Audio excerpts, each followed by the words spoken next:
pembicara kita yang berikutnya yaitu Mas Narendra Ranggareswara Esket ya. Yaitu someone who thinks that giant things start with small step. It motivates him to keep on moving and do positive things, no matter how small that is. He believes that someday he will become true global change maker. Oke, nah ini Mas Naren sudah hadir di sini bersama kita. Mas Naren ini ya seusia dengan saya, jadi saya juga ingin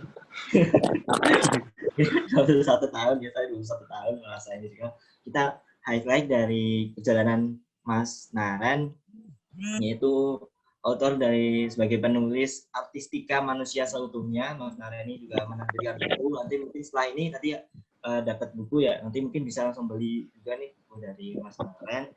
Kemudian Mas Naren ini juga Most Outstanding Student, mahasiswa berprestasi utamanya Fakultas Kedokteran Universitas 11 Maret, kemudian founder dari Bismillah Community.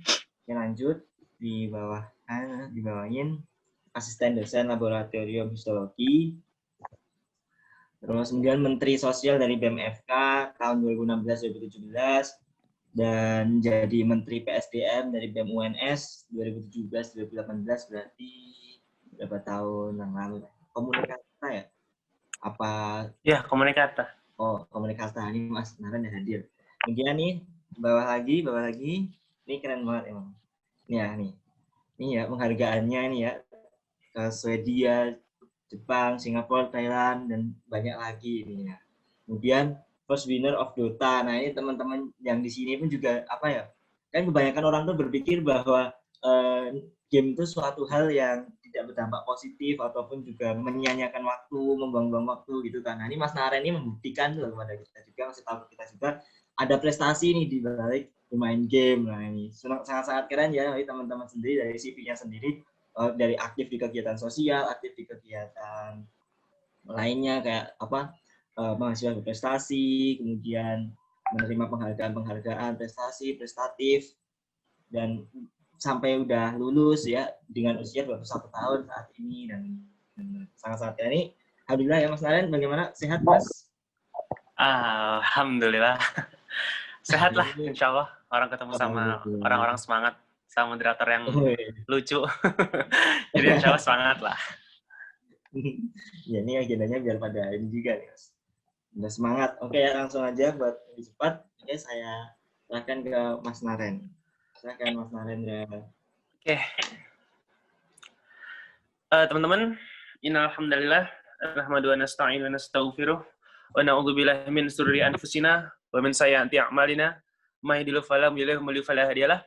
Asyhadu an la ilaha illallah wa asyhadu anna Muhammadan abduhu wa rasuluhu wa nabiyyu wa rasulullah ba'da amma ba'du. Sebelum mulai, saya pengen minta izin sama host untuk membiarkan partisipannya bisa screen sharing. Saya pengen pakai PPT soalnya. Ini masih di disable sama host.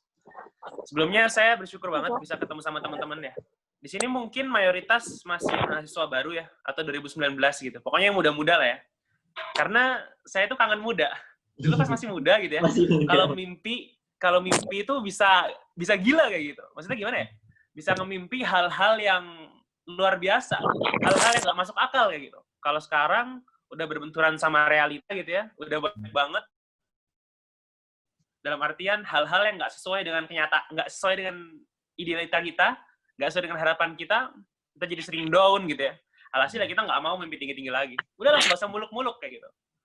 Jadi ya, saya pengen sedikit istilahnya menostalgiakan kangen saya sama fase-fase muda kayak gitu.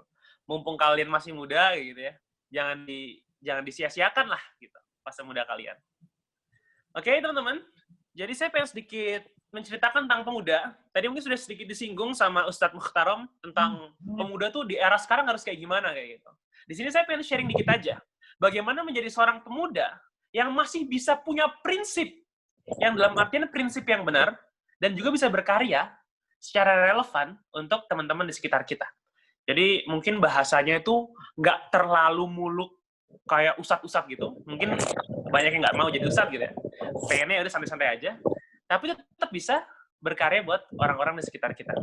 Saya pengen cerita dikit, teman-teman. Saya selalu ceritain ini, karena ini penting menurut saya. Saya pernah ke Jepang, diundang ke sini, namanya Takushoku University. Saya pernah ke sini Terus waktu itu istilahnya kayak ada acara gitu ya di tempat ini jam 7 pagi.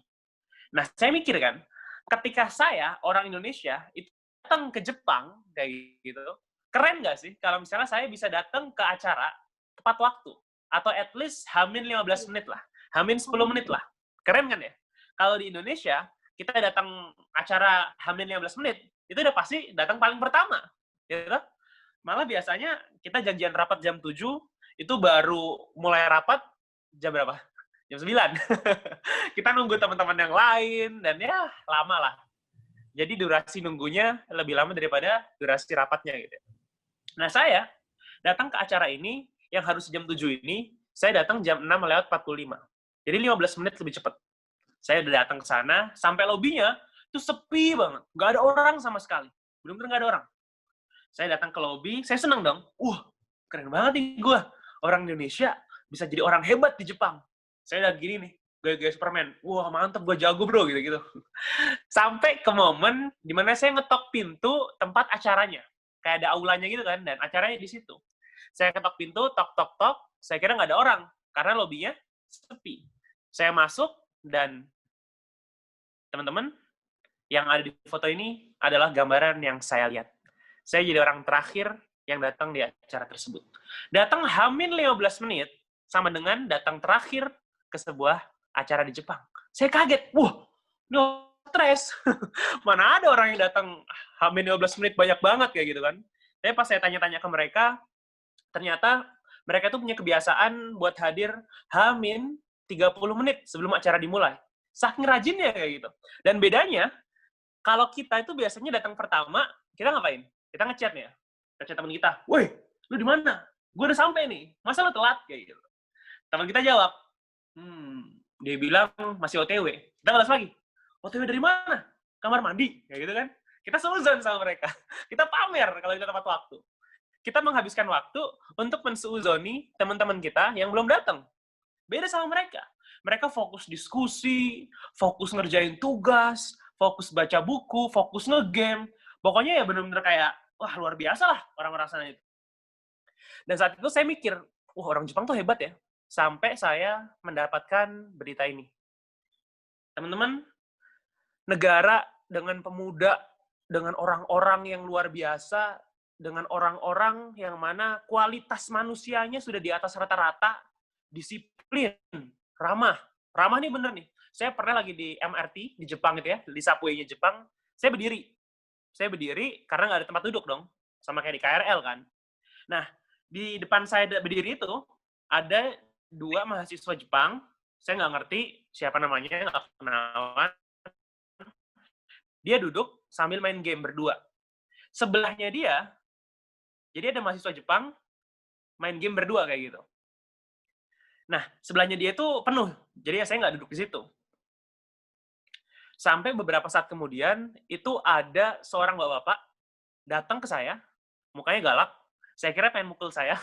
Ternyata dia datang ke sebelah saya, buat ngukul, buat nampar 2 orang mahasiswa tadi. Ditampar, pak, kayak gitu. Saya ngeliat, santai-santai. Kayak gitu lah pakai bahasa Indonesia, chill bro. Gitu. Ternyata bapak itu marah, karena mahasiswa tadi harusnya nawarin saya duduk. Karena apa? Karena saya orang asing, karena saya tamu. Saking ramahnya mereka tuh kayak gitu. Mereka pengen tamunya dimuliakan. Dengan cara apa? Ya, misal tadi, duduk di KRL, memang lagi ada tempat kayak gitu. Luar biasa. Tapi ketika ngelihat gambar ini, lihat kalau ternyata tingkat bunuh diri di Jepang itu yang paling tinggi di seluruh dunia bahkan, kita bingung. Ada yang mungkin mau sedikit menebak kayak gitu. Kira-kira kenapa? Negara dengan orang-orang yang kapasitasnya luar biasa, dengan istilahnya sumber daya manusia yang sangat-sangat tinggi, tapi kenapa masih banyak banget orang-orang mereka itu melakukan bunuh diri? Mungkin bisa nebak ya teman-teman, atau mau menjawab di chat, nanti kita bisa diskusikan bareng-bareng. Ini menarik soalnya. Beberapa orang sana pun bingung kayak gitu. Kita tuh negara yang bagus cuy. Kenapa banyak yang bunuh diri kayak gitu? Satu jawaban yang saya dapatkan dari audiens waktu itu pas ngisi di Undip kalau nggak salah, beliau bilang kayak gini. Karena orang Jepang itu nggak santuy, Mas. Kalau orang Indonesia diputusin pacar, santuy. Cari pacar lain gitu ya. Cerain pas nikah, santuy. Masih bisa tikung istri orang. Nggak boleh ya, naudzubillah. Terus misal di PHK kerjaannya kayak gitu. Santuy, cari kerjaan lain. Itu kan. Nah, kalau orang Jepang, Mas, mereka itu santuy. Mereka gagal ujian, aku remedial. Aku bunuh diri, Mas, aku gagal. Aku nggak bisa dapat pacar. Aku bunuh diri, istilahnya mereka nggak santuy, Mas. Saya ketawa aja. Tapi bener juga kayak gitu kan. Orang Indonesia mah kelewat santuy ya. Salah satu nggak peduli, salah dua nggak peduli. Sampai salah 100 juga ya udah santuy aja.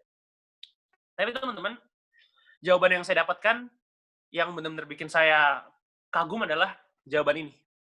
Jadi ada seorang guru kungfu di sana bercerita gitu, beliau bilang kayak gini. Dan bijaksanaan dunia adalah pedang, maka keimanan dan ketakwaan kita terhadap kita adalah gagangnya. Apakah tanpa gagang kita bisa mengayunkan pedang untuk berjuang? Nggak bisa, teman-teman. Setajam pedang yang kita punya, tanpa gagang kita hanya akan melukai diri kita sendiri. Mereka nggak punya tempat untuk kembali. Kalau kita remedial pas ujian, kita bisa bilang kayak gini, ya Allah, kenapa aku sih remedial? Nggak apa ya Allah. Semoga walaupun remedial, tetap diberikan yang terbaik. Mungkin aku disuruh belajar lagi. Mungkin emang kalau aku lulus, aku bakal sombong. Semoga pas remed, bisa dimudahkan ya Allah. Kita bisa bilang kayak gitu. But they couldn't. Mereka nggak bisa. Ketika mereka gagal, mereka nggak bisa curhat ke siapapun, mereka nggak punya zat untuk kembali, alhasil ya udah, oke, aku gagal, let me kill myself. Itu yang mereka lakukan, teman-teman. Bahkan saking ekstrimnya, di sana tuh ada aplikasi untuk bunuh diri. Dan ini legal menurut pemerintah. Pas saya ke sana, saya ngelihat ada websitenya kayak gitu. Jadi di sana kita bisa order pembunuh. Mau dibunuh dengan cara apa, kapan, di mana, oleh siapa. Bisa dipilih tuh. Jadi legal kayak gitu. Saking bunuh diri itu menjadi budaya mereka kayak gitu. Dan apa ya, kayak itu menurut saya suatu insight yang luar biasa gitu ya. Sebagai seorang pemuda, kita bisa belajar dari sini. Mungkin kita bisa hebat secara duniawi. Kita jadi juara lomba, jadi mawapres, jadi orang yang paling dikagumi oleh mahasiswa baru misalnya kayak gitu. Tapi itu semua nggak berarti kalau muaranya bukan untuk Allah Subhanahu wa Ta'ala. Kalau muaranya, kalau tujuan dari semua hal tadi bukan untuk Allah. Nggak. Yang membedakan sebuah tindakan itu dihitung atau enggak di timbangan akhirat adalah apakah tindakan tersebut bertujuan untuk Allah Subhanahu wa Ta'ala. Kamu bisa main bola, dan kamu pas meninggal nggak dihitung sama sekali main bolanya. Tapi kamu bisa main bola, kamu sujud syukur setelah ngegolin. Kamu bilang, Alhamdulillah, terima kasih ya Allah setelah kamu menang. Seperti Muhammad Salah. Itu jadi pahala, ditimbang di akhirat. Kamu menjadi seorang penulis. Ya udah, kamu nulis buat dapat uang. Cuman buat dapat uang doang, ya udah, itu nggak bakal ditimbang di akhirat. Tapi kamu nulis untuk menyebarkan kebaikan-kebaikannya Allah, untuk menyebarkan hal-hal luar biasa yang Allah berikan kepada kamu, ditimbang di akhirat. Yang membedakan tindakan satu dengan yang lainnya, ditimbang atau enggak, adalah tujuan akhirnya. Untuk Allah atau enggak. Bermuaranya kemana? Untuk Allah atau untuk yang lain? Untuk dunia atau untuk akhirat? Jadi teman-teman, hal pertama yang saya pengen tekankan kepada kalian, orang-orang yang masih muda, yang idenya masih sangat-sangat luar biasa, yang inovasinya masih sangat mengangkasa, adalah jangan lupa tujuan kita hidup itu untuk Allah Subhanahu wa Ta'ala. Sehebat apapun kita, kalau misalnya kita nggak ingat sama pencipta kita, jadilah kita seperti orang-orang Jepang tadi. Mereka hebat, mereka pintar, tapi mereka nggak mau kan jadi kayak gitu. Ini adalah hal pertama yang pengen saya tekankan kepada teman-teman. Karena mungkin banyak dari kita yang kurang sadar gitu akan pentingnya mengikut sertakan Allah dalam tujuan kita. Karena insya Allah, Allah Subhanahu wa Ta'ala itu justru bakal memudahkan orang-orang yang mana mengikut sertakan Allah dalam perjuangannya dia. Serius. Mungkin kita ngerasa kayak, aduh, harus ingat Allah. Gimana caranya belajar bisa dikaitkan sama Allah? Gimana caranya kuliah bisa dikaitkan sama Allah? Gimana caranya organisasi, demo, bisa dikaitkan sama Allah. Tapi kalau bisa, Allah yang bakal turun sendiri, bantu kamu untuk melakukan hal-hal yang kamu anggap baik tadi. Jadi ini hal pertama yang pengen saya sampaikan ya teman-teman. Ingat, kalau kita pengen berlari di dunia, kita harus naik motor di akhirat. Kalau kita pengen naik motor di akhirat, kita harus naik mobil di dunia. Kalau misalnya kita pengen naik mobil di dunia, kita harus naik roket di akhirat. Akhiratnya harus lebih cepat. Dan teman-teman, itu soal aspek, istilahnya aspek hati kita ya. Sekarang kita sedikit bahas tentang teknis lah. Bosen banget baca teori. Jadi kemarin saya habis ngisi di sebuah forum, dan itu saya pikir materinya bagus, jadi saya pengen share di sini. Yang pertama adalah tentang mempunyai mimpi. Jadi yang disuruh oleh panitia kepada saya adalah membuat teman-teman itu sadar akan pentingnya visi dan mimpi bagi seorang muslim. Teman-teman, kalau kita berkaca nih ya, pada pemuda-pemuda pada zaman Rasulullah, pada zaman dahulu, itu mimpi mereka luar biasa.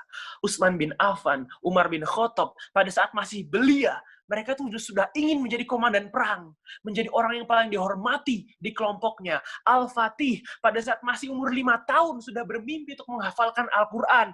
7 tahun, bermimpi untuk menguasai hampir seluruh bahasa. Dan kita, apa yang kita impikan saat kita berumur 5 tahun, berumur 7 tahun, bahkan berumur 20 tahun sekarang? Apa mimpi kita? Kita terlalu takut, teman-teman, untuk bermimpi. Kemarin saya menceritakan tentang sebuah hal unik ya. Jadi, ini cerita yang menjadi favorit saya. Ceritanya adalah tentang seorang pemuda gitu ya. Anggap aja Budi. Budi lagi pulang dari kantor, terus dia menemukan sebuah telur. Telurnya gede.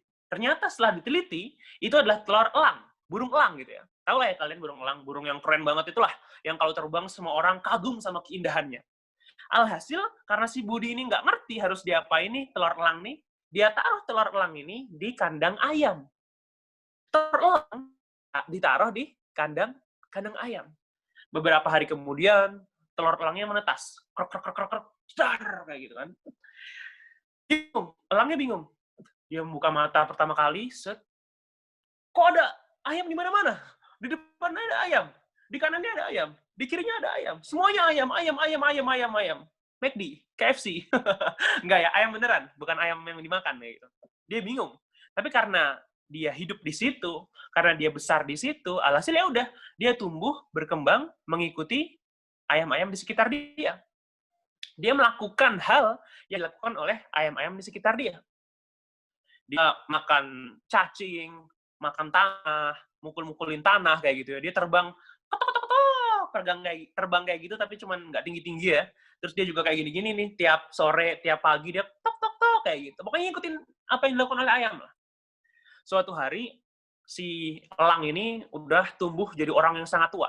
Bukan orang ya, jadi binatang yang sangat tua. Umur 100 lah nih elangnya. Dia tuh lagi galau di pinggir jalan gitu, ngeliatin langit. Tiba-tiba dia ngeliat ada sesuatu yang lagi berdansa di angkasa. Wah, bagus banget itu.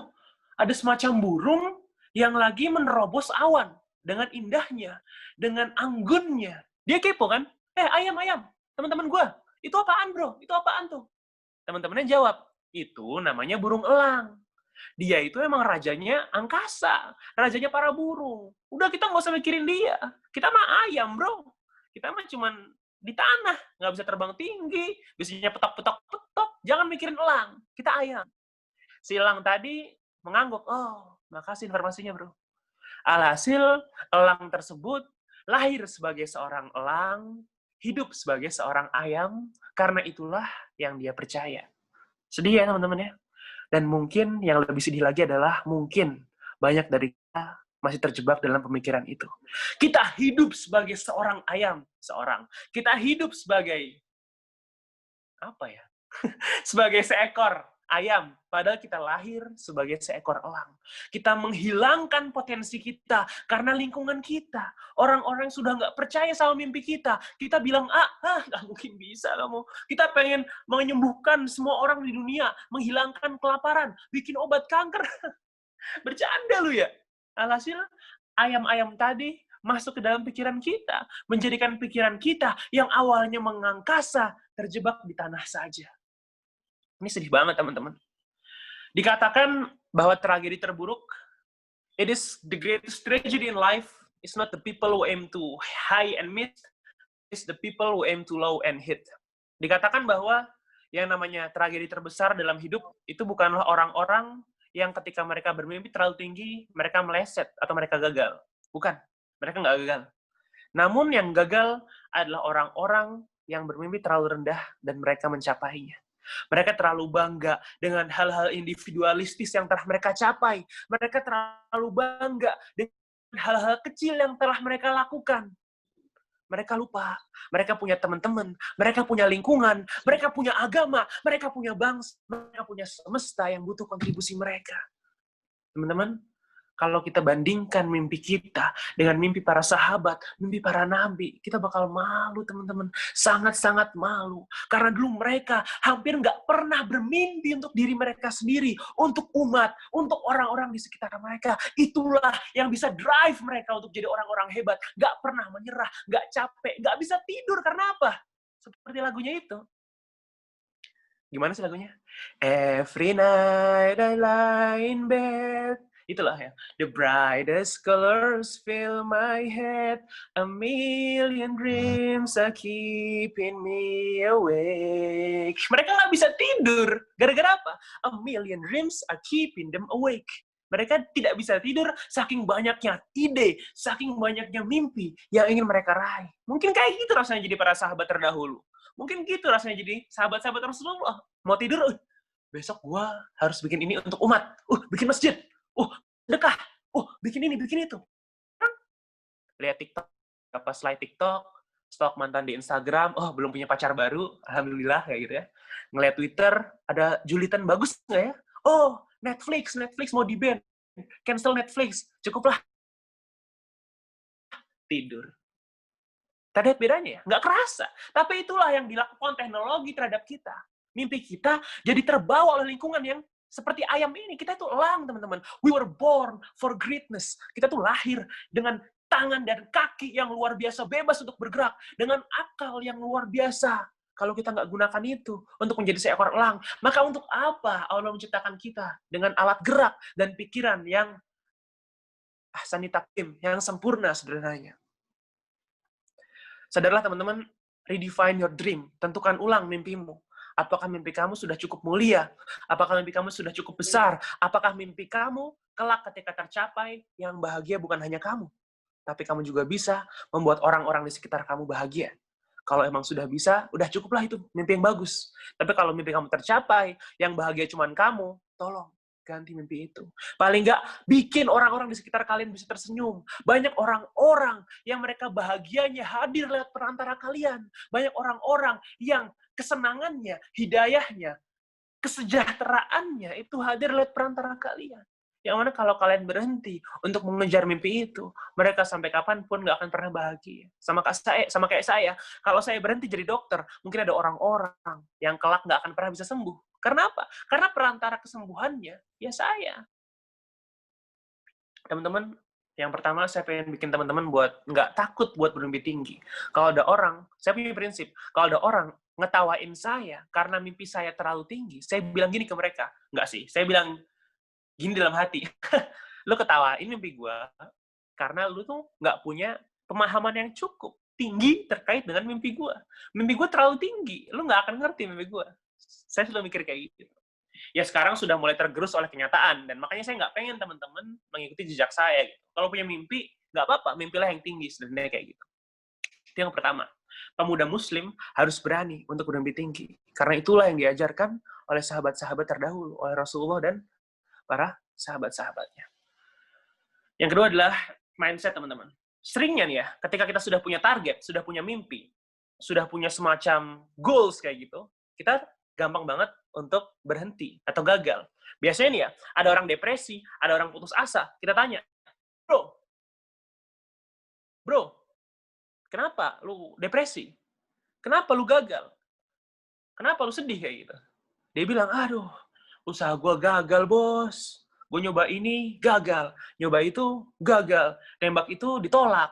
Ngelamar itu, udah punya suami. Intinya, apapun usahanya gagal kayak gitu. Dan ini menjadi hal yang menarik kayak gitu ya. Karena bagi banyak orang, mereka punya mindset, kalau yang namanya gagal, itu berarti akhir dari perjuangan. Kalau udah gagal, berarti kalian disuruh berhenti. Kalau udah gagal, berarti ya udahlah, kita nggak usah ngapa-ngapain lagi. Padahal sebaliknya, teman-teman. Kegagalan itu bukanlah akhir dari segalanya. Tapi kegagalan itu adalah awal dari segalanya. Awal dari kesuksesan kamu. Gagal itu membuktikan kalau kamu cukup berani untuk melawan ketakutan itu. Kamu cukup berani, cukup kuat untuk menghapus segala keraguan itu. Dan itu membuktikan kalau kamu cukup berharga untuk mencapai impian kamu. Itu yang namanya gagal, teman-teman. Suatu hari saya pernah baca postingan dari Teh Konita. Beliau bilang, kadang-kadang ketika kita gagal, kita harus merayakan kegagalan itu. Karena apa? Ya karena itu bukti. Itu adalah sebuah tanda kalau kita berani buat gagal, kita berani untuk terluka, kita berani untuk kecewa, kita berani untuk melawan ketakutan kita, walaupun akhirnya gagal. Karena ingat, Allah itu nggak pernah menyuruh kita untuk menang. Nggak. Kapan Allah nyuruh kita menang? Allah yang nyuruh kita untuk berjuang. Kalau masih ada sumber daya yang bisa kita lakukan untuk berjuang, pakailah semuanya. Sampai kelak, kita udah nggak punya nyawa, udah nggak punya waktu, baru saat itulah kita bilang, ya Allah, I did everything I can. Aku serahkan semuanya kepadamu. Aku yakin kau pasti akan memberikan yang terbaik bagiku. Kalau kita sebagai seorang manusia sudah berusaha sekuat tenaga, sudah mengalirkan doa tiada terkira, maka apapun yang ada di akhir sana, pasti insya Allah sebaik-baik skenario-nya. Teman-teman, ketika kita masih gagal, walaupun sudah berusaha sangat-sangat kencang, mungkin Allah itu jatuh cinta sama usaha kita. Sehingga Allah ingin melihatnya lebih lama. Kalau doa kita belum terkabul, mungkin Allah jatuh cinta sama irama doa kita. Sehingga ia ingin mendengarnya lebih lama. Mungkin ini aneh menurut kalian, tapi ini kenyataan. Ada sebuah kisah, saya pernah lagi naik angkot, dulu saya itu rumah di Bekasi, sekolah saya di Jakarta. Setiap saya pulang sekolah, harus naik angkot. Dan dari sekolah ke rumah itu bisa 2 jam, 3 jam perjalanan. Benar-benar kayak jauh kayak gitu. Dan biasanya di angkot ya nggak bisa ngapa-ngapain kayak gitu. Paling ya belajar. Nggak, saya nggak mungkin belajar di angkot. Paling tidur atau ngobrol sama temen gitu. Saya dulu nggak boleh bawa HP. Di sekolah nggak boleh bawa HP. Alhasil ya udah nggak ngapa-ngapain. Biasanya hiburannya adalah pengamen. Sering banget pengamen masuk minta duit kayak gitu kan. Suatu hari ada pengamen datang. Cukluk, masuk ke angkot kayak gitu. Dia bilang, izin Pak, izin Bu, mau nyanyi kayak gitu kan. Terus dia mulai nyanyi. Dan ya Allah, subhanallah, suaranya benar-benar nyebelin. Dia nggak nyanyi, dia cuma kayak gini. Kayak gitu, cuma teriak-teriak nggak jelas. Sumpah. Saking keselnya saya pengen nampol gitu. Tapi karena saya nggak berani, ya udah saya diem aja. Yang berani adalah ibu-ibu di depan saya. Beliau bilang kayak gini ke pengamen tadi, udah nih saya kasih duit, keluar. Kayak gitu. Dia dikasih 500 perak, tapi disuruh keluar. Karena ganggu. Alhasil pengamennya keluar, dapat 500 perak. Biasa ya, pengamen kita kasih duit biar keluar. Beberapa bulan kemudian, ada kisah yang mirip. Ada seorang pengamen masuk, cewek ini pengamennya, cantik, enggak ada yang biasa aja. Dia masuk, dia bawa gitar buatan sendiri gitu, yang dirakit sendiri. Dia bilang, izin ya Bu, nyanyi, maaf kalau kurang berkenan. Dia mulai nyanyi. Dreng, lagunya Iqbal. Aku yang dulu bukanlah yang sekarang. Oh, mantap. Suaranya bagus, kayak Via Valen. Perfect pitch. Nadanya pas, alunan gitarnya mantap. Kita semua terhibur. Itu kayak lagi konser. Alhasil, pas dia selesai nyanyi, dia kan minta duit. Duitnya Pak, duitnya Bu. Ada seorang nenek, udah agak putih rambutnya, ibu-ibu atau nenek, terserah. Beliau bilang kayak gini, Dek, nyanyinya sampai akhir dong. Nanti saya bayar di akhir. Kayak gitu. Kasian pengamennya kan, tapi karena pengamen masih muda, dia nggak berani ngelawan si ibu-ibu. Alhasil dia nyanyi sampai akhir. Hampir 30 menit orang ini nyanyi. Beneran. Lagunya macam-macam. Dari Aku Yang Dulu Bukan Yang Sekarang, macam-macam lah. Saya nggak ingat lagunya apa aja. Nyanyi terus, sampai udah dehidrasi, mulutnya udah omat kamit, tapi emang bagus suaranya. Alhasil, angkot sampai di perhentian akhir, dan dia dalam artian minta duit gitu kan. Nah, pas dia minta duit, itu ibu-ibu tadi, nenek tadi, ngeluarin dompetnya dia, ngeluarin uang. Tebak berapa, teman-teman? Bukan 1.000, bukan 5.000, bukan 10.000, bukan 20.000, tapi warna biru, 50.000, dia kasih ke pengamen itu. Saya nggak mau kalah. Saya juga pengen bayar dia gede gitu. Saya nyari uang di kantong, paling gede 5.000. Ya udah, saya kasih 5.000 ke dia. Hikmahnya apa, teman-teman? Ada 2 pengamen. Pengamen yang 1 sama pengamen 2. Pengamen pertama, usahanya nggak bener. Tapi kok langsung dikasih uang sama Allah? Langsung dikasih hadiah sama Allah? Aneh nggak sih? Usahanya nggak bener, tapi dalam durasi yang singkat, langsung dikasih 500 perak sama Allah. Kadang-kadang ada nggak sih kayak gitu? Mereka nggak kelihatan berusaha, tapi langsung dikasih balasannya sama Allah. Sementara di sisi lain, ada pengamen yang harus 30 menit dulu. Sampai dehidrasi, sampai udah komat kamit, udah capek. Oh, nyanyi kan berat, guys. Nggak sederhana nyanyi itu ya, ada ilmunya. Dia harus nunggu 30 menit dulu. Tapi, kalau udah sampai garis finish, apa yang dia dapat? Dia dapat 50.000 rupiah. 1000 kali lebih banyak daripada pengamen pertama. Kadang Allah itu kayak gitu. Kalau usaha kamu belum sampai, berarti mungkin Allah jatuh cinta sama usaha kamu. Sehingga ia ingin melihatnya lebih lama. Kalau doa kamu belum terkabul, mungkin Allah jatuh cinta sama doa kamu. Sehingga Allah ingin mendengarnya lebih lama. Pemikiran kita harus kayak gitu. Supaya kalau kita gagal, alhamdulillah, aku sudah melewati satu langkah lebih dekat untuk bisa sampai dengan keberhasilan. Sampai dalam kesuksesan. Itu yang kedua ya teman-teman.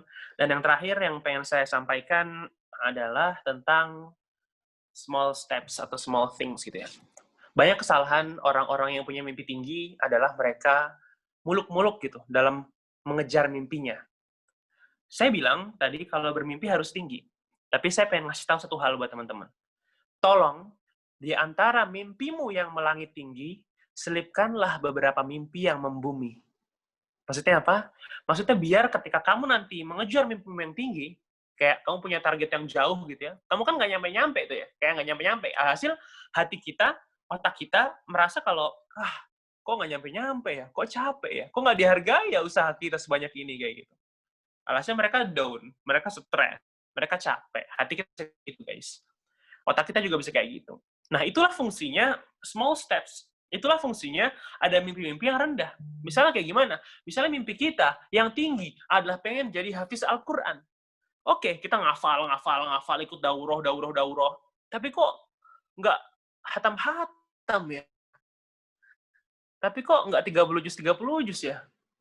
Alhasil kita ngerasa usaha kita udah capek, usaha kita berat kayak gitu ya. Tapi nggak nyampe-nyampe. Nah, selipkanlah target-target yang kecil di antaranya. Misalnya apa? Sehari ngafal 1 ayat. Jadi ketika kamu masih berproses dengan mencapai mimpi yang tinggi, kamu melakukan hal kecil tadi. Hari ini ngafal 1 ayat. Besok ngafal 1 ayat. Hati kamu merasa telah menyelesaikan sesuatu. Otak kamu merasa telah berhasil mencapai sesuatu. Mereka bahagia. Dan orang bahagia itu apa ciri-cirinya? Mereka ingin melakukan sesuatu yang membuat mereka bahagia lagi. Ya toh?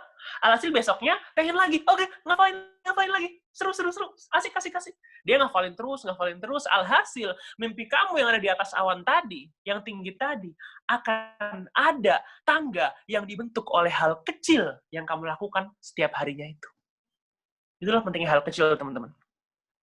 It's not about intensity, it's always about consistency. Saya sering menceritakan ini. Kalau ada orang pengen nge-gym gitu ya, apakah ketika dia nge-gym 8 jam langsung six-pack? Enggak lah ya.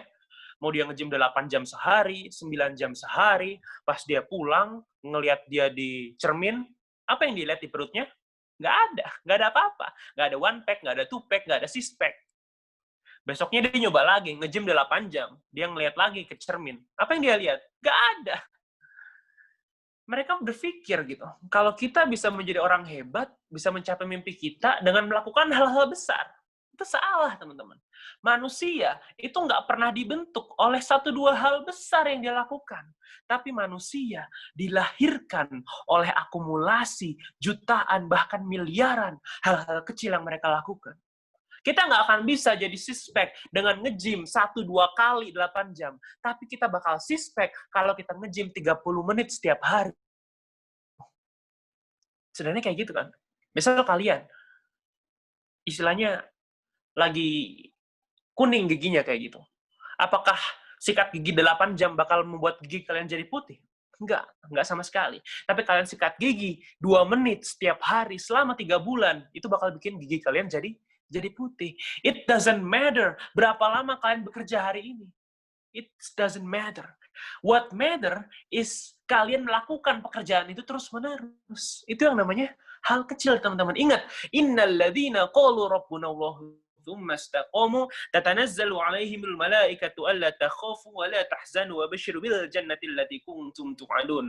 Kalau kita sudah beriman kepada Allah Subhanahu wa taala, sudah taat kepada Allah Subhanahu wa taala, istiqomahlah di jalannya. Yang berat itu istiqomah, bukan ngelakuin hal besar. Gua bisa sedekah 20 juta, tapi habis itu apakah bisa setiap hari 20 juta? Ya susah. Mending kita ngelakuin hal-hal kecil, tapi itu terus-menerus. Ingat, Allah lebih suka hal-hal kecil yang istiqomah daripada hal-hal besar, tapi 2 kali doang. Ini penting, teman-teman. Dan nggak cuma Allah yang kayak gitu. Hati kita juga lebih mudah menerimanya. Kayak misalnya, kalian nggak pernah baca Quran. Tiba-tiba kalian pengen sehari baca 1 juz. Otak kalian pusing. Hati kalian bertanya-tanya. Tapi kalau kalian nyoba, oke, gue nggak pernah baca Quran. Hari ini Quran gue kantongin aja deh. Nggak usah diapain. Besoknya Quran gue kantongin, terus gue elus-elus lah. Minggu depan, gue coba baca 1 halaman deh. 1 bulan lagi, gue coba baca 5 halaman deh. Tahun depan, 1 juz lah. Itulah pelan-pelan. Otak kita jadi ngerasa kalau dimanjain. Kayak, enak ya ternyata berubah pelan-pelan. Enak ya ternyata berproses pelan-pelan, nggak dipaksa, nggak langsung ngelakuin hal-hal besar. Itu otak kita ngerasa kayak gitu. Hati kita ngerasa kayak gitu, teman-teman. Start small. Ingat, it's not about intensity, it's always about consistency. Manusia nggak dibentuk oleh 1-2 hal besar yang dilakukan, tapi manusia dibentuk oleh akumulasi jutaan, bahkan miliaran hal kecil yang dia lakukan. Jadi teman-teman, jangan pernah meremehkan hal-hal kecil yang kalian lakukan, karena itulah yang kelak bakal menjadi sebuah tangga untuk bisa meraih mimpi kita yang ada di awan. Ya mungkin itu yang ketiga tentang ngelakuin hal-hal kecil. Terus yang terakhir, saya pengen sedikit mengingatkan tentang kondisi sekarang. Jangan lupa untuk menyempatkan berdoa, menyempatkan berikhtiar untuk kondisi dunia yang mungkin sekarang sedang dalam era kegelapan gitu ya. Pandemi corona sudah benar-benar merenggut banyak nyawa, sudah merenggut banyak pekerjaan, dan yang sudah paling parah, sudah merenggut banyak kebahagiaan. Banyak orang sudah nggak bisa tersenyum lagi ditinggal oleh orang-orang yang dia sayang. Banyak orang sudah nggak bisa bahagia karena rumahnya harus dijual, karena semua barang-barang berharganya harus dijual, karena mereka usahanya bangkrut karena pandemi corona. Teman-teman, orang-orang di sekitar kita membutuhkan kita. Lihatlah kanan kiri kalian. Ada orang-orang yang sebenarnya butuh bantuan kalian. Mungkin keluarga kalian, teman-teman dan sahabat kalian, lingkungan kalian, atau mungkin bangsa kalian. Atau mungkin semesta ini butuh bantuan kalian. Jadi saran dari saya, sebelum kita mengutuk kegelapan, cobalah jadi sebuah lilin yang punya kekuatan untuk menghasilkan api. Gunakanlah api itu untuk menerangi yang ada di sekitar kalian. Mungkin kayak gitu, teman-teman, dari saya. Mohon maaf kalau banyak salahnya. Saya ingatkan kembali, apa yang saya sampaikan itu hanyalah murni dari akal manusia. Mungkin ada sedikit yang Allah gerakan gitu ya. Semoga ada yang bisa diambil. Kalau ada yang salah, saya mohon maaf. Ini sama sekali nggak menjudge ini yang saya sampaikan pasti benar, nggak sama sekali. Tapi kalau ada yang salah, mungkin ada setan di situ. Mungkin kayak gitu. Kalau mau ada diskusi, mau gue banget. Saya nggak maksa untuk nanya. Saya juga mungkin enak, nggak ngomong. Tapi insya Allah kalau ada yang mau nanya, saya bakalan coba untuk jawab sebisa mungkin. Ya, that's it. Terima kasih sudah memperhatikan, bagi yang memperhatikan. Dan terima kasih sudah tidak memperhatikan juga untuk yang tidak memperhatikan. Karena ya, jadi evaluasi buat saya. Mungkin butuh cara lain untuk menyampaikan atau lain-lain kayak gitu. Sekian, billahi taufiq wal hidayah. Wassalamualaikum warahmatullahi wabarakatuh. Saya kembalikan lagi ke Mas Renaldi. Siap. Terima kasih Mas Naren, benar-benar ini ya, dari awal tuh udah bikin suasana benar-benar jadi semangat tuh. Saya pun dari awal tuh benar-benar mantap. Seperti itu. Oke, tadi ya dari Mas Naren, pemuda dan visinya dalam membangun peradaban Islam. Kita jangan terlalu takut untuk bermimpi ya teman-teman. Kita kayak yang tadi ya, di cerita yang elang sama ayam tadi terlahir sebagai seorang elang, tapi jangan sampai hidup sebagai seorang ayam. Dan juga bukan soal intensitasnya ya, tapi soal konsistensi itu tadi. Ini banyak nih pertanyaan ya harusnya ya teman-teman, benar-benar. Wah, keren banget lah Mas Naren nih. Oke, lanjut ke ini ya, kita sesi tanya jawab dari teman-teman peserta ini, dari banyak kan mahasiswa baru nih Mas ya. Benar-benar nih, langsung awalnya tuh langsung ketemu Mas Naren, wah langsung benar-benar semangat mengejarnya. Ini yang lain yuk. Ini nih, ada Mas, pertanyaan Mas dari Arum Tri Lestari dari UNJ loh Mas, ini jauh-jauh dari UNJ bahkan. Izin bertanya, bagaimana cara meraih impian jika berada di lingkungan yang orang-orangnya tidak sejalan dengan mimpi tersebut? Nah, ini dari UNJ Mas, Masya Allah, ini wah keren banget ya. Ini ya Mas, di kolom chat dari Arum Tri Lestari. Ya, lingkungannya. Ya, ini hampir kayak, monggo Mas Naren. Ini sorry. Kemit ternyata. Monggo Mas. Oke. Jadi saya pengen cerita sedikit. Teman-teman, dulu saya pas SMP, hobi saya itu berantem. Hobi saya itu ngajak ribut orang. Hobi saya itu nampolin orang. Hobi saya itu bolos kuliah. Hobi saya itu, ya pokoknya hal nakal yang kalian bayangin sekarang. Saya ngelakuin lebih dari itu. Dan suatu fase, saya pengen hijrah, pengen berubah gitu ya. Jadi orang baik lah sederhananya. Waktu itu, pas saya pengen berubah tadi, itu benar-benar nggak ada orang yang mendukung saya. Semua orang udah melabelin saya anak warnet. Ya, kalau udah jadi label kan susah ya. Kayak mau berubah, orang-orang jadi, kamu ngapain berubah? Kayak misal kalian pertama kali ikut kajian. Ikut kajian, ngapain? Pertama kali pakai jilbab. Pakai jilbab, mukanya bulat, gitu kan. Alhasil kita berhenti, gitu kan. Lingkungan kita nggak sepakat sama kita. Dulu, saya sempat pengen berhenti buat berubah jadi orang baik, kayak gitu. Sampai saya berantem, saya dipanggil ke BK. Di BK, saya diajakin nonton, aneh nih, biasanya saya kalau dihukum ke BK, biasanya itu, saya itu disuruh buat baca kisahnya Rasulullah atau kisahnya Nelson Mandela. Pokoknya supaya saya bisa, istilahnya kayak tobat gitu, kalau kata guru saya. Tapi kali ini, saya diajakin nonton bioskop sama guru saya. Wih, luar biasa. Saya diajak nonton bioskop, dibayarin, sama makan-makannya juga dibayarin. Saya datang ke bioskopnya, nonton bareng, saya lupa nonton apa, tapi habis nonton, kita makan di sebuah tempat outdoor. Langit berbintang, kita bisa ngelihat awan kayak gitu. Beberapa saat setelah itu, guru saya nanya, Rangga, kamu bisa ngelihat nggak? Itu di atas ada apaan?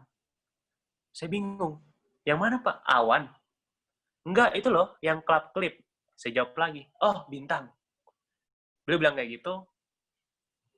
Saya bilang kayak gitu, terus beliau bilang, tahu nggak sih, bintang itu tugasnya apa? Saya bilang, bersinar, Pak. Tugasnya mengeluarkan cahaya untuk sekitarnya. Saya coba jawab serius kan. Udah dibayarin, udah ditraktir, masa nggak bersyukur gitu kan. Beliau bilang lagi, pernah bayangin nggak kalau ada bintang A bersebelahan sama bintang B? Bintang A gelap, dia sinarnya cuma rendahan. Bintang B sinarnya luar biasa, terang banget. Mereka sama-sama bersinar. Apakah kamu merasa bintang A ini sinarnya bakal kelihatan? Saya bilang, enggak lah Pak, ketutupan sama sinar bintang B. Nah bener, ketutupan kan sama bintang B.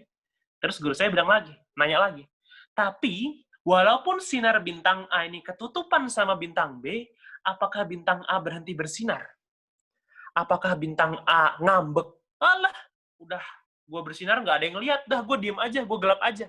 Saya bilang, ya enggak lah Pak. Tugas mereka adalah membakar hidrogen menjadi helium dengan reaksi redoks yang mereka punya, sehingga cahaya, kalori, atom, dan apapun bisa keluar menjadi sebuah panas, menjadi sebuah kalor. Itu tugas mereka. Guru saya nanya lagi, kalau tugas manusia, apa? Dia nanya kayak gitu. Saya bilang, ya hidup Pak, ngelakuin yang terbaik dalam hidup, ngelakuin yang terbaik buat orang-orang di sekitar saya jawab kayak gitu. Terus dia bilang lagi, nah itu tahu, berarti seburuk apapun lingkungan kamu, sebagus apapun lingkungan kamu nggak usah peduli. Yang penting adalah kamu melaksanakan tugas kamu sebagai manusia. Seterang apapun lingkungan kamu yang membuat apapun yang kamu lakukan tertutup, kebaikanmu tertutup, it's okay. Tugas kamu hanyalah berusaha. Sejelek apapun lingkungan kamu yang bikin semuanya terasa tidak bisa dilakukan, tugas kamu hanyalah berusaha. Teman-teman, setelah itu saya mencoba buat hijrah sendiri. Saya nggak punya teman. Waktu itu pengen belajar aja, saya nanya ke teman saya ranking 1. Saya kesel banget sama orang ini. Kalau ketemu lagi, awas beneran. Namanya Asti. Asti namanya. Dia ranking 1 di kelas saya.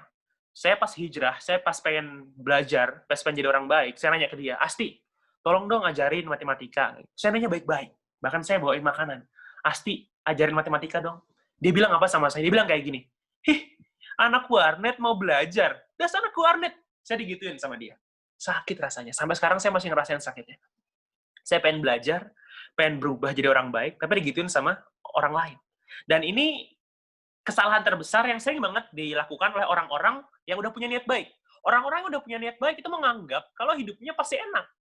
Niatnya ada untuk Allah, pasti dibantu sama Allah. Enak aja. Ketika kamu berniat untuk Allah, justru ujiannya datang. Sama kayak main game. Kalau kamu ke arah yang benar, pasti bakal ada monsternya, bakal ada musuhnya, kan kayak gitu.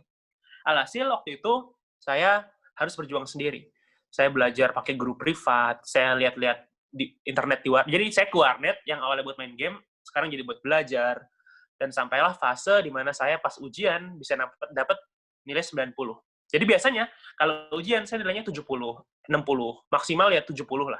Biasanya 50, 60. Ini pas disebutin, jadi kan kalau SMP biasanya nih ya, guru-guru itu mereka bawa kertas di depan, gitu kan, bawa kertas di depan, terus mereka nyebutin, Budi 100, Bambang 100 gitu ya. Nah waktu itu biasanya setiap kali saya disebutin nilai saya ya 50 atau enggak 60. Tapi saat itu nama saya disebutin Narendra 95. Semua orang ngelihat saya, teman-teman. Set, Naren, 95. Wah, nggak mungkin. Nyontek itu pasti. Hoki itu pasti. Hari pertama kayak gitu. Hari kedua, Narendra, 90. Hari ketiga, Narendra, 100. Alhasil teman-teman udah mulai, ini orang ternyata kalau mau bisa ya. Sampai beberapa minggu kemudian, karena nilai matematika saya 100 terus, ada seseorang, gitu ya, datang ke saya, minta diajarin. Rangga, ajarin matematika dong. Aljabar, ajarin dong, bisa nggak? Dia minta kayak gitu ke saya. Dia minta gitu ke anak warnet. Baru saya pengen ngajarin, si Asti, orang tadi yang nggak mau ngajarin saya, dia teriak, lu ngapain minta belajar ke anak warnet? Kayak gitu dia. Saya sakit hati lagi. Tapi ternyata saat itu, saya udah punya temen.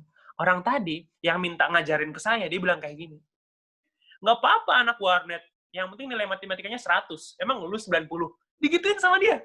Saya yang awalnya nggak punya temen, saya yang awalnya berjuang sendiri, perlahan-lahan didatengin teman-teman sama Allah. Teman-teman, ketika Allah pengen kita berjuang sendiri, maka di tempat itu ada hikmah spesial yang Allah hanya ingin kita doang yang dapat. Orang lain nggak boleh dapat. Makanya orang lain nggak boleh bantu. Tapi kalau misalnya kamu udah berhasil melewati itu, Allah bakal kirimkan orang-orang baik untuk membantu perjuangan kamu. Seperti teman saya tadi. Dan alhamdulillah, pas lulus, saya jadi lulusan terbaik. Bukan Asti, mantap. Nggak sombong. Tapi saya emang kesel sama dia. Dan itu yang pengen saya sampaikan. Kalau lingkungan nggak mendukung kita, berarti Allah pengen menekan kita dengan tekanan yang luar biasa, sehingga kita bisa berubah menjadi berlian. Karena berlian nggak akan pernah bisa hadir tanpa tekanan yang menekan dia dari segala arah. Jadi ya, emang sulit. Saya akui, emang sulit berjuang di tekanan yang sulit.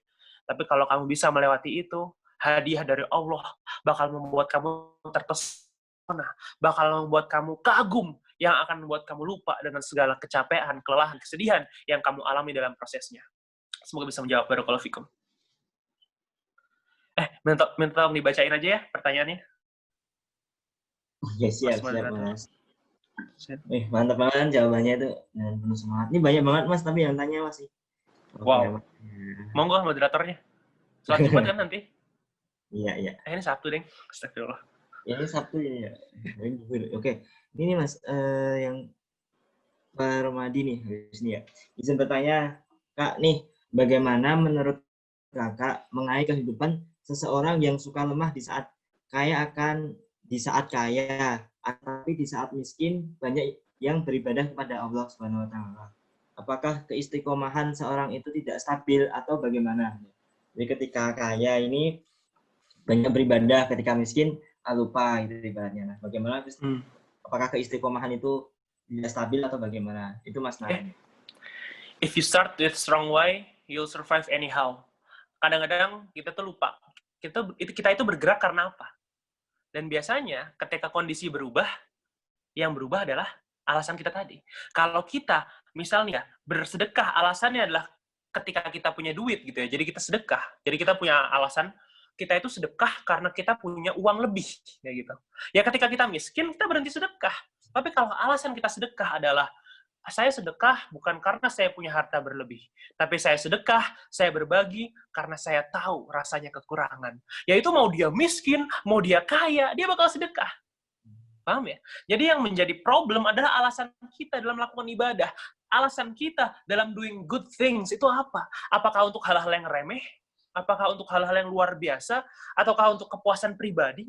Kayak saya dulu, saya ngafal Quran buat supaya kalau saya ngimam dan doi jadi makmum, saya bisa baca selain Qul huwallahu ahad, Qul a'udzu birabbin nas, sama Qul a'udzu birabbil falaq. Niatnya buat supaya doi bangga sama saya kayak gitu, supaya saya bisa deketin doi. Ketika doi sudah pacaran sama orang lain, ya saya nggak mau ngafal Quran lagi. Kan gitu. Tapi kalau niat saya, bikin orang tua bisa dapat mahkota dari cahaya di surga nanti.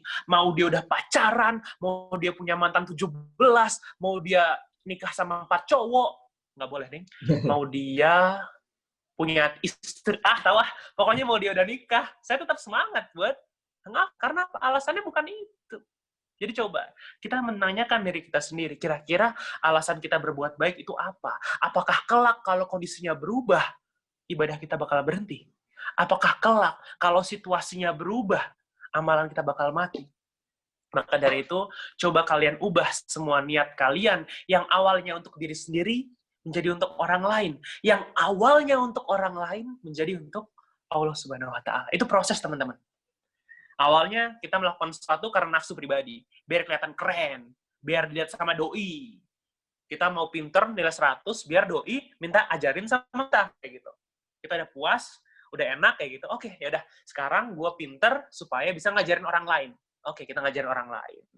Tapi kok orang-orang kita ajarin nggak berterima kasih ya? Udah kita kasih, dia malah tuman, kayak gitu. Ya udahlah, nggak usah buat orang lain. Tapi kita buat Allah Subhanahu wa Ta'ala. Yang kita tahu, kalau kebaikan kita nggak dibalas di dunia, maka insya Allah kebaikan kita akan dibalas ketika nanti kita dipermudah jalannya menuju surganya Allah Subhanahu wa Ta'ala. Semoga bisa menjawab. Barakallahu fikum. Terima kasih Mas Naren, benar-benar jawaban yang mantap. Oke, lanjut aja ya Mas nih buat ini. Ya ini mohon maaf sekali, ini masih ada 3 pertanyaan. Mungkin pertanyaan lainnya bisa nih ya di follow Instagramnya Mas Naren ya, Mas Naren. Saya lihat siapa tahu pertanyaannya bisa dijawab 3-tiganya. Ya, dari namanya yang belum dari ini Supres Setiawati. Oke, bagaimana cara mati? Insecure, insecure. 1, 2, khusyuk dalam melakukan ibadah. 3, merasa ada. Ini pengamen 500. Oke. Saya jawab 3-tiganya nggak apa-apa. Pertama insecure ya. Ini menarik banget ya. Teman-teman, insecure itu hal yang wajar. Jangan sampai kalian bilang kalau kalian lagi insecure, kalian nggak berguna, kalian cupu. Enggak, insecure itu wajar. Yang nggak wajar adalah kalian menjadikan insecure itu untuk menjadikan kalian kalian menjadikan insecure itu sebagai alasan untuk tidak bergerak lagi, untuk tidak melangkah lagi. Menurut saya pribadi, cara paling mudah untuk bisa melawan insecure adalah dengan kita menyadari kalau tiap orang itu punya zona waktunya masing-masing. Hidup itu bukan kompetisi. Nggak ada yang harus kalah selain nafsu pribadi. Yang harus kalah bukan orang lain, tapi diri kita sendiri. Nafsu kita buat rebahan, keraguan kita, ketakutan kita, itu yang harus kalah. Orang lain nggak harus kalah. Ada orang yang lulus kuliah tahun ini, tapi baru dapat kerja 3 tahun kemudian. Ada yang baru lulus kuliah 3 tahun kemudian, tapi langsung dapat kerja. Ada pasangan pengen punya anak, mereka itu pengen langsung dapat anak, tapi nikah, baru dapat anak 5 tahun kemudian. Ada orang yang 5 tahun kemudian baru nikah, tapi langsung dikaruniai anak. Kita semua punya zona waktunya masing-masing, punya rute, punya garis start dan garis finishnya masing-masing. Semakin kita membandingkan rute kita dengan rute orang lain, semakin banyak kita nabraknya. Karena apa?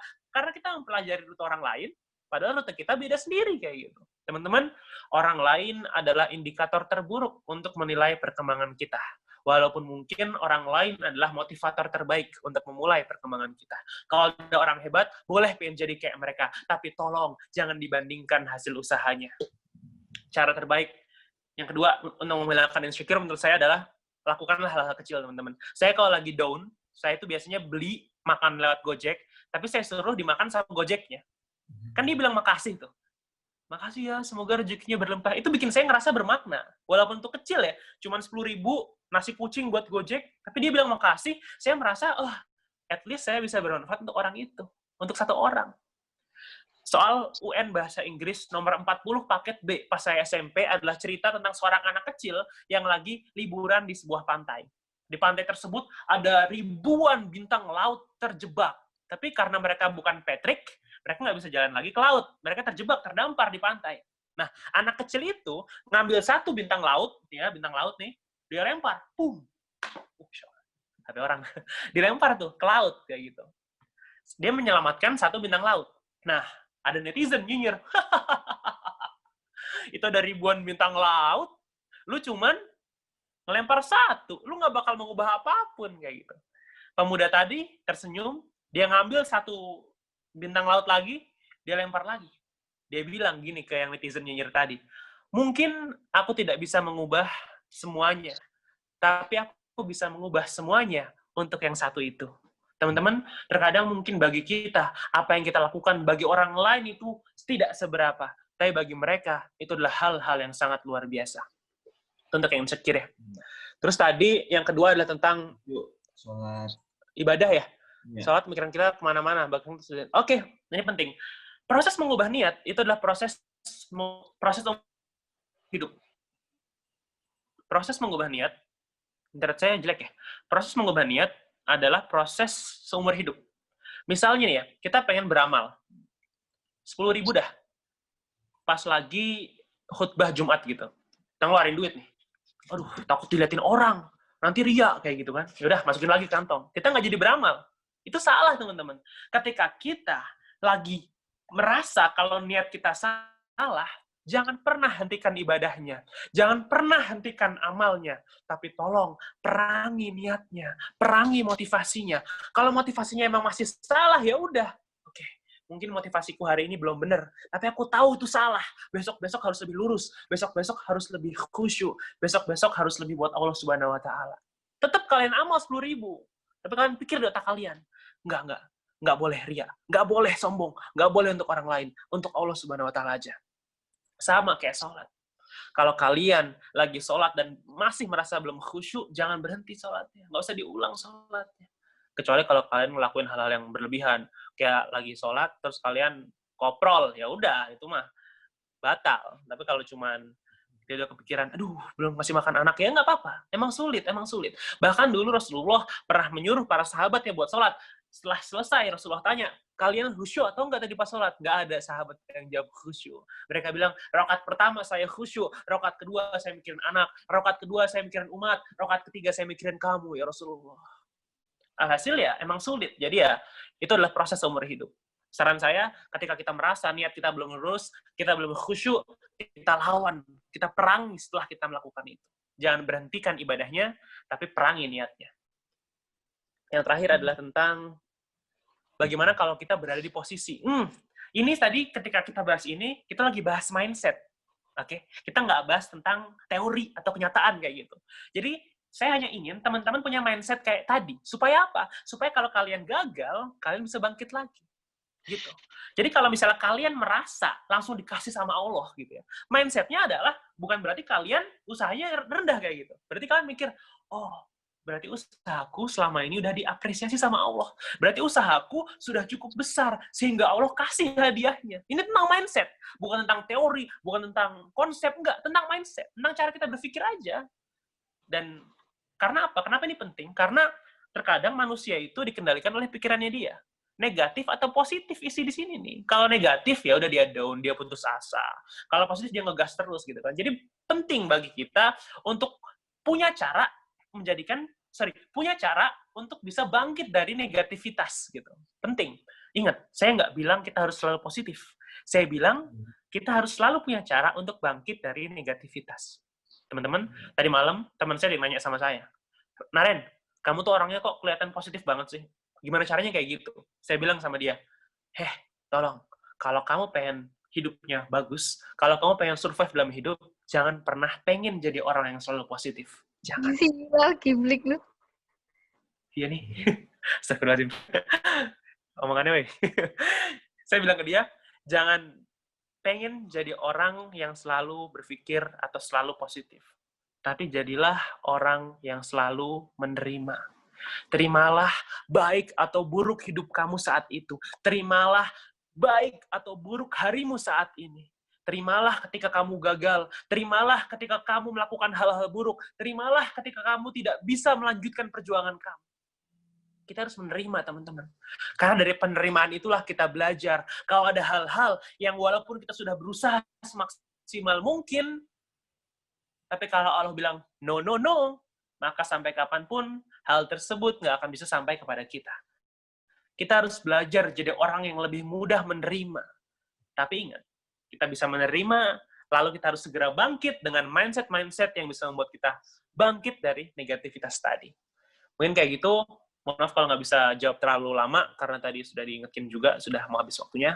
Kalau mau diskusi lebih lanjut, bisa ke @narenstar, tapi mohon maaf untuk sementara, kayaknya ya follow dulu aja, siapa tahu nanti bisa diskusi kemudian.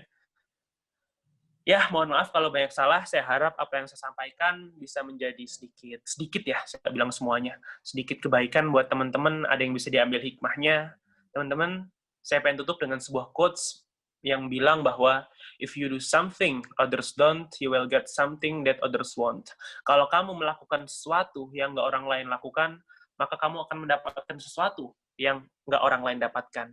Maka kalian harus bahagia ketika kalian diuji dengan hal-hal yang jauh lebih berat menurut kalian dibanding teman-teman kalian. Karena mungkin saat itu Allah lagi ingin menjadikan kalian hamba yang spesial yang membuat kalian berbeda dengan orang-orang yang ada di sekitar kalian. Teman-teman, jadilah orang-orang, jadilah pemuda muslim yang punya mimpi tinggi, yang punya mindset luar biasa, dan punya kebiasaan-kebiasaan kecil yang kelak akan mengantarkan kalian mencapai mimpi yang kalian punya. Jangan sampai kalian bermimpi tinggi, tapi usaha kalian masih terkubur di dalam tanah. Sekian dari saya, semoga ada manfaatnya. Wassalamualaikum warahmatullahi wabarakatuh.